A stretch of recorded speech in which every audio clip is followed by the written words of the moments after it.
ಅಕ್ಷಯ ತೃತೀಯ ಪ್ರತಿ ವರ್ಷವೂ ಬರುತ್ತೆ. ನಿಮಗೊಂದು ನನ್ನ ಪ್ರಶ್ನೆ. ಅಕ್ಷಯ ತೃತೀಯ ಇದೊಂದು ಹಬ್ಬವೇ ಅಥವಾ ಆಚರಣೆಯೇ ಎಂಬುದರ ಬಗ್ಗೆ ಕಮೆಂಟ್ ಮಾಡಿ. ಎಲ್ಲರೂ ಪ್ರತಿ ವರ್ಷ ಅಕ್ಷಯ ತೃತೀಯ ದಿನ ಚಿನ್ನವನ್ನು ಖರೀದಿ ಮಾಡುತ್ತಾರೆ. ಇದು ಗೊತ್ತಿರುವ ವಿಷಯ. ಹಾಗಾದರೆ ಅಕ್ಷಯ ತೃತೀಯ ಯಾವಾಗಿನಿಂದ ಪ್ರಾರಂಭವಾಯಿತು? ಯಾಕೆ ನಾವು ಆಚರಣೆ ಮಾಡಬೇಕು ಎಂಬುದರ ಬಗ್ಗೆ ಕೆಲವರಿಗೆ ಗೊತ್ತಿರುವುದಿಲ್ಲ. ಹಾಗಾಗಿ ನನಗೂ ಕೂಡ ಗೊತ್ತಿರಲಿಲ್ಲ. ಆದರೆ ಈ ದಿನದ ವಿಶೇಷತೆ ತಿಳಿದ ನಂತರ ಅದರ ವೈಶಿಷ್ಟ್ಯದ ಬಗ್ಗೆ ನಿಮಗೆ ತಿಳಿಸಲು ಬಯಸುತ್ತೇನೆ. ಇದರ ಬಗ್ಗೆ ತಿಳಿದುಕೊಂಡು ನಿಮ್ಮ ಮಕ್ಕಳಿಗೆ, ಸ್ನೇಹಿತರಿಗೆ ಶೇರ್ ಮಾಡಿ. ಈ ದಿನಕ್ಕೆ ಹಲವಾರು ಪೌರಾಣಿಕ ಮತ್ತು ಧಾರ್ಮಿಕ ನಂಬಿಕೆಗಳೊಂದಿಗೆ ಸಂಬಂಧಿಸಿದೆ. ಕಾಡಿನಲ್ಲಿ ವನವಾಸದ ಸಮಯದಲ್ಲಿ ಪಾಂಡವರು ಆಹಾರದ ಕೊರತೆಯಿಂದ ಹಸಿದಿದ್ದರು. ದ್ರೌಪದಿ ತಮ್ಮ ಅತಿಥಿಗಳಾದ ದುರ್ವಾಸ ಮುನಿಗಳಿಗೆ ಸಾಂಪ್ರದಾಯಿಕ ಆತಿಥ್ಯವನ್ನು ನೀಡಲು ಸಾಧ್ಯವಾಗದ ಕಾರಣದಿಂದ ಯುಧಿಷ್ಠಿರನು ಸೂರ್ಯನನ್ನು ಪ್ರಾರ್ಥಿಸಲು ಅವನು ಅಕ್ಷಯ ಪಾತ್ರವನ್ನು ಈ ದಿನ ನೀಡುತ್ತಾನೆ. ಇದು ಪಾಂಡವರನ್ನು ದುರ್ವಾಸರ ಶಾಪದಿಂದ ರಕ್ಷಿಸಿತು. ಅಕ್ಷಯ ತೃತೀಯವು ವಿಷ್ಣುವಿನ 6ನೇ ಅವತಾರವಾದ ಪರಶುರಾಮನ ಜನ್ಮದಿನವೂ ಹೌದು. ಈ ದಿನಕ್ಕೆ ಸಂಬಂಧಿಸಿರುವ ಮತ್ತೊಂದು ಘಟನೆ ಎಂದರೆ, ಸುಧಾಮನು ತನ್ನ ಬಾಲ್ಯದ ಗೆಳೆಯನಾದ ಕೃಷ್ಣನನ್ನು ದ್ವಾರಕೆಯಲ್ಲಿ ಭೇಟಿ ಮಾಡಿದಾಗ ಅವನು ಅನಿಯಮಿತ ಸಂಪತ್ತನ್ನು ವರವಾಗಿ ಪಡೆದನು. ಮತ್ತೊಂದು ಕಥೆಯ ಪ್ರಕಾರ ಹೇಳುವುದಾದರೆ, ವೇದವ್ಯಾಸರು ಮಹಾಭಾರತವನ್ನು ಗಣೇಶನಿಗೆ ಪಠಿಸಲು ಪ್ರಾರಂಭಿಸಿದ್ದು ಅಕ್ಷಯ ತೃತೀಯ ದಿನದಂದು. ಮತ್ತೊಂದು ದಂತಕಥೆಯ ಪ್ರಕಾರ ಭಗೀರಥನ ಪ್ರಯತ್ನದಿಂದ ಗಂಗಾ ನದಿಯು ಈ ದಿನ ಭೂಮಿಗೆ ಇಳಿಯಿತು ಎಂದು ಹೇಳುತ್ತದೆ.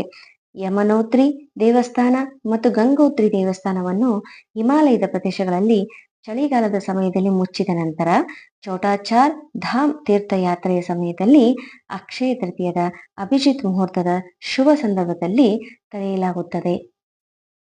ಅಕ್ಷಯ ತೃತೀಯವು ಧಾರ್ಮಿಕ ಆಚರಣೆ ಕೂಡ ಆಗಿದ್ದು, ಇದರ ಒಂದು ಧಾರ್ಮಿಕತೆಯಲ್ಲಿ ಒಂದು ಅಕ್ಷಯವನ್ನು ಪಡೆದಂತ ಕಥೆಯನ್ನ ತಿಳಿದುಕೊಳ್ಳೋಣ.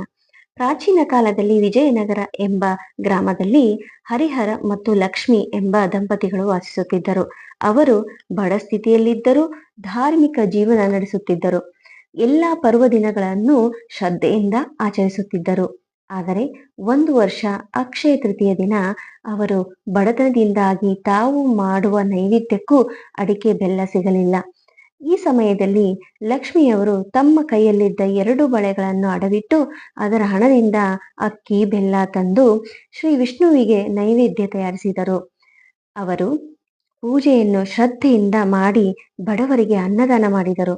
ಆ ರಾತ್ರಿ ಅವರಿಗೆ ದೇವರು ಕನಸಿನಲ್ಲಿ ಬಂದು, ನೀವು ಬಡತನದಲ್ಲಿದ್ದರೂ ಶ್ರದ್ಧೆಯಿಂದ ಅಕ್ಷಯ ತೃತೀಯವನ್ನು ಆಚರಿಸಿದ್ದೀರಿ. ಆದ ಕಾರಣ ಈ ನಂತರ ನಿಮ್ಮ ಮನೆಯಲ್ಲಿಂದು ಶ್ರೇಷ್ಠತೆ ಹಾಗೂ ಐಶ್ವರ್ಯ ಎಂದೆಂದಿಗೂ ಅಕ್ಷಯವಾಗಿರುತ್ತದೆ ಎಂದರು. ಸಂಸ್ಕೃತದಲ್ಲಿ ಅಕ್ಷಯ ಎಂದರೆ ಎಂದಿಗೂ ಕಡಿಮೆ ಅಥವಾ ನಾಶವಾಗದು ಎಂದು. ಅಕ್ಷಯ ತೃತೀಯ ದಿನದಂದು ನಾವು ಮಾಡುವ ಕೆಲಸ ಕಾರ್ಯಗಳು ನಮಗೆ ಅಕ್ಷಯ ಪುಣ್ಯವನ್ನು ತರುತ್ತದೆ. ಅಂದರೆ ಎಂದಿಗೂ ನಾಶವಾಗದಂತಹ ಶುಭ ಫಲವನ್ನು ತರುತ್ತದೆ. ಅಕ್ಷಯ ತೃತೀಯವು ಹಿಂದೂ ಮತ್ತು ಜೈನರಿಗೆ ಪುಣ್ಯ ಫಲ ನೀಡುವ ಹಬ್ಬವಾಗಿದೆ. ಅಕ್ಷಯ ತೃತೀಯದಂದು ಶುಭ ಅಶುಭ ಮುಹೂರ್ತಗಳನ್ನು ನೋಡದೆ ಯಾವುದೇ ಕಾರ್ಯವನ್ನು ಪ್ರಾರಂಭಿಸಬಹುದೆಂದು ನಂಬಿಕೆ ಇದೆ. ಹೊಸ ಉದ್ಯಮಗಳು, ಮದುವೆಗಳು, ದಾನ ಮತ್ತು ಚಿನ್ನ ಅಥವಾ ಇತರ ಆಸ್ತಿಯಂತಹ ಹೂಡಿಕೆಗಳಿಗೆ ಮಂಗಳಕರವೆಂದು ಪರಿಗಣಿಸುತ್ತಾರೆ. ಅವುಗಳಲ್ಲಿ ಒಂದು ಅಕ್ಷಯ ತೃತೀಯದಂದು ಚಿನ್ನವನ್ನು, ಚಿನ್ನದ ನಾಣ್ಯಗಳನ್ನು, ಆಭರಣಗಳನ್ನು ಖರೀದಿಸುವುದು. ಅದಕ್ಕಿಂತ ಮುಖ್ಯವಾಗಿ ದಾನ ಧರ್ಮ ಮತ್ತು ಪುಣ್ಯ ಕಾರ್ಯವನ್ನು ಮಾಡುವುದು ಎಂದರ್ಥ. ಈ ಒಂದು ಅಕ್ಷಯ ತೃತೀಯದ ಕಥೆಯಿಂದ ಅಂದರೆ ಅದರ ಆಚರಣೆ ಮತ್ತು ಅದರ ಮಹತ್ವದ ಬಗ್ಗೆ ತಿಳಿದುಕೊಂಡು ಅದರಂತೆ ನಾವು ಎಲ್ಲಾ ಪರ್ವಕಾಲವನ್ನು ಶ್ರದ್ಧಾಭಕ್ತಿಯಿಂದ ಆಚರಣೆಯನ್ನು ಮಾಡಿ ಅಕ್ಷಯವನ್ನ ಪಡ್ಕೊಳ್ಳೋಣ ಅಂತ ಹೇಳ್ತಾ, ಈ ಒಂದು ವಿಡಿಯೋ ನಿಮಗೆ ಇಷ್ಟವಾಗಿದ್ರೆ ಲೈಕ್ ಮಾಡಿ, ಶೇರ್ ಮಾಡಿ, ಕಮೆಂಟ್ ಮಾಡಿ ಮತ್ತು ಸಬ್ಸ್ಕ್ರೈಬ್ ಮಾಡೋದನ್ನ ಮರಿಬೇಡಿ.